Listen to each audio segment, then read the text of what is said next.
ये जो कॉर्पोरेट था, इन्होंने आईपीओ अपना लॉन्च किया। हिंदुस्तान का बच्चा बच्चा उस कॉर्पोरेट को जानता है। उनका शेयर एक प्राइस पे मार्केट में लॉन्च हुआ। जी। अब with in a period of few months उनका जो शेयर प्राइस है इट रिमेन ओनली 20%, 80% का डाउनफॉल आया शेयर प्राइस में। एंड इस कंपनी के बारे में सारी नेगेटिव न्यूज स्प्रेड हो रही थी। जो जितने भी अपने आप को इक्विटी मार्केट्स के वो समझते हैं ना स्पेशलिस्ट, स्पेशली एक कंपनी जिसकी बड़ी रिस्पेक्ट है इंटरनेशनली और इंडिया में भी, वो इस कंपनी के बारे में नेगेटिव न्यूज स्प्रेड करती थी चैनल पे, अपने रिसर्चेस में। तो नेगेटिव न्यूज स्प्रेड करती उससे, और उस कंपनी का लोग ट्रस्ट बड़ा करते हैं, तो उससे उनका शेयर प्राइस और डाउन जा रहा था। Then there was a news channel जो कि बिजनेस न्यूज पब्लिश करता है। उसके 2 रिपोर्टर्स थे जो कि इसी कंपनी के बारे में नेगेटिव न्यूज स्प्रेड करते थे। अब इतना सारा एक नेक्सस चल रहा था जो नेगेटिव न्यूज इनके बारे में स्प्रेड करता, और share prices were going drastically down. अब now they came to us कि जी ये इस तरह की सिचुएशन है, आप इसको इन्वेस्टिगेट करो कि why is it so happening. फिर हमने क्या किया कि जो पर्सन उस कंपनी में था, जो मेन पर्सन था उस कंपनी का, उसके ऊपर इन्वेस्टिगेशन करी जो इनके बारे में नेगेटिव न्यूज स्प्रेड कर रहा था। हमने उसके इलीगल एसेट्स चेक किए, कितने इसने एसेट्स इंटीग्रेट किए हैं during the tenure of his company which are beyond his known source of income.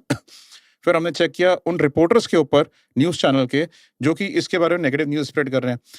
Eight one particular point of time हम एक न्यूज रिपोर्टर को जब हम फॉलो कर रहे थे, जो ये पर्सन इसमें इन्वॉल्व था, उनके ऊपर हम बाकी सारी रिसर्चेस तो कर ही रहे थे, बैकग्राउंड रिसर्चेस भी कर रहे थे, ये भी देख रहे थे किसका तो इन्वॉल्वमेंट उनका हो सकता है। When we are following on one of these days, तो हमने देखा कि they met one of the employees of our client company. हमने उनके वीडियोस बना लिए क्लाइंट कंपनी में। हमारे को ये लगा कि यही पर्सन है जो हमारी क्लाइंट कंपनी के सारे सीक्रेट्स इनको रिवील कर रहा है, राइट। सो हमने उनके वीडियोस बना लिए, लेकिन हम श्योर नहीं थे कि यही है कि वो रिवील कर रहा है नहीं कर रहा है।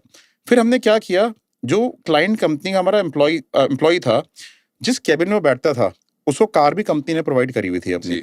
हमने उसी कार में बग्स लगा दिए और उसका जो कैबिन था उसमें बग्स लगा दिए, राइट। और बग्स लगाने के बाद उसकी सारी रिकॉर्डिंग्स हमारे क्लाइंट के पास आनी शुरू हो गई।